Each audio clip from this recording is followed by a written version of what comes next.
I have a proposition for you. Give me $100 today, and I'll give you back $150 in just 45 days. Wait 90 days, and I'll double your money. Sound impossible? In the winter of 1920, thousands of people in Boston didn't just believe it was possible. They were convinced it was guaranteed. This is the story of history's greatest fiscal sleight of hand and the master of psychological manipulation who pulled it off. Charles Ponzi. Born in Italy in 1882, Ponzi wasn't raised in poverty, but he was haunted by a single obsession: finding the shortcut to wealth. At university, he spent more time at the gambling tables than in the lecture halls. When the money ran out, so did his education. In 1903, he set his sights on the land of opportunity. He stepped off the boat in America with exactly $2.50 in his pocket. Life in America wasn't an instant success. Ponzi washed dishes, waited tables, and worked in warehouses. But there was a fundamental problem. Ponzi hated work. He craved results, and he craved them fast. He was brilliant, but dangerously impatient. His journey was marked by failures: a prison stint in Canada for forgery and another in the US for smuggling illegal immigrants. By the age of 40, he was a man with no money and no legacy, a drifter waiting for his big break. Then a letter arrived. In a letter from Spain, he discovered a small slip of paper called an International Reply Coupon, IRC. These coupons could be bought in one country and exchanged for postage stamps in another. Because currency values fluctuated wildly after World War I, an IRC bought cheaply in Italy could, in theory, be traded for much higher value stamps in the US. On paper, it was a flawless arbitrage opportunity. Ponzi began marketing this postal stamp business, promising investors a staggering 50% profit in 45 days. But there were massive problems: bureaucracy, thin margins, and impossible logistics. Ponzi knew this, but he didn't stop. He looked the world in the eye and said, 50% profit guaranteed! At first, no one believed him.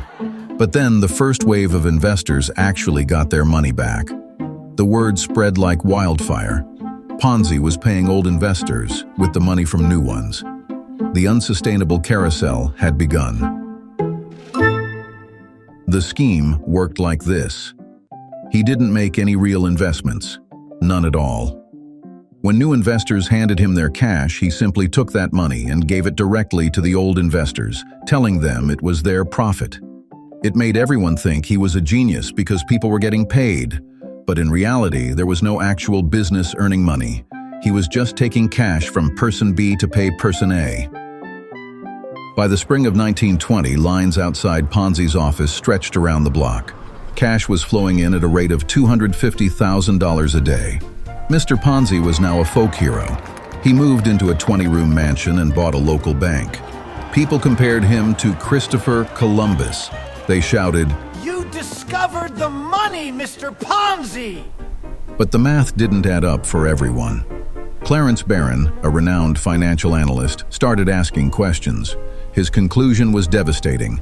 For Ponzi to pay what he promised, there would need to be 160 million IRCs in circulation worldwide. In reality, there were only 27,000. The newspapers pounced. Panic set in. When a mob gathered outside his office to demand their money, Ponzi performed his final act of charisma. He stepped onto the porch, calm and smiling, and served them coffee and donuts. He paid out millions that day, charming the crowd back into submission. It was his last great gamble. But when state auditors finally cracked open his ledgers, the mask fell. Ponzi was $7 million in debt. In August 1920, it was over.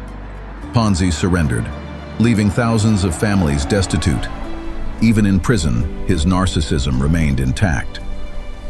If they had only left me alone, he claimed, I would have paid everyone back. He died in 1949 in a charity hospital in Rio de Janeiro, with barely enough money to cover his own funeral. Charles Ponzi is dead, but his system is immortal. From Bernie Madoff to modern get-rich-quick crypto schemes, the logic remains the same: rob Peter to pay Paul.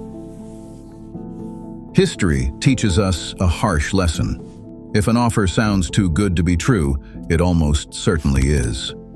The story of Charles Ponzi isn't just about a scam. It's a testament to how easily a society can succumb to collective hysteria. As long as human nature is driven by greed, Ponzi will never truly die.